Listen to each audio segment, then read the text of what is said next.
Let's look at FITT for individuals with overweight and obesity. Once again, frequency at least 5 days per week. Increased calorie expenditure. Moderate to vigorous initially, so 40 to 60% of VO2 or heart rate reserve, and then you can progress them as they become more fit. Focus on time, working on 60 minutes per day.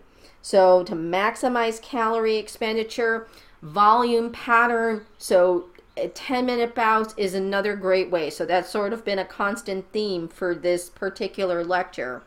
So aerobic activities, large muscle groups, you may need to watch for things that, might affect impact. So, watch for, make sure they've got good shoes for what they're doing. So nothing really different with that. So, make sure they're emphasizing at least 10-minute bouts throughout the day. Try to focus on volume of physical activity. So the more active they become overall, that's probably going to help with their maintenance. Increased risk of obesity, associated with obesity, mortality and premature death.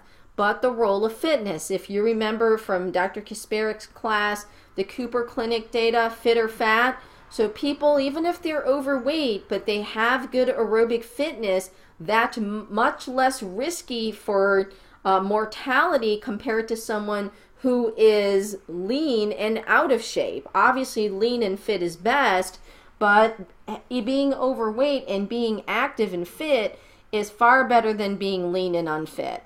You also have to remember, too, that a lot of people who have overweight and obesity have at least one chronic disease. Many of them are going to have, be at high risk for coronary artery disease.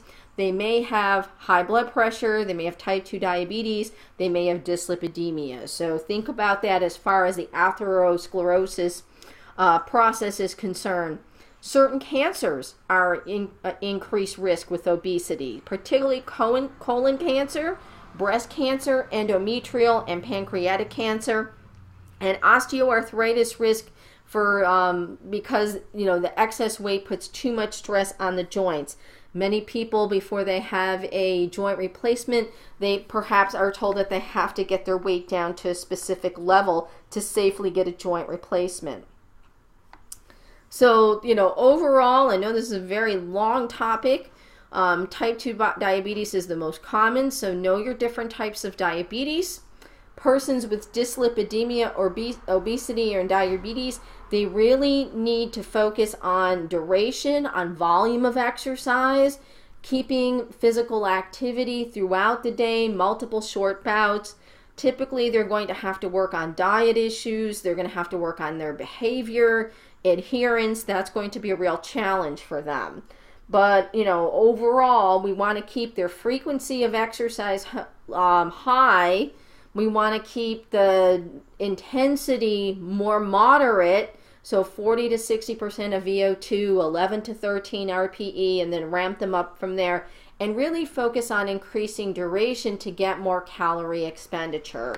And looking at the multiple bouts per day. Resistance training definitely indicated for everybody.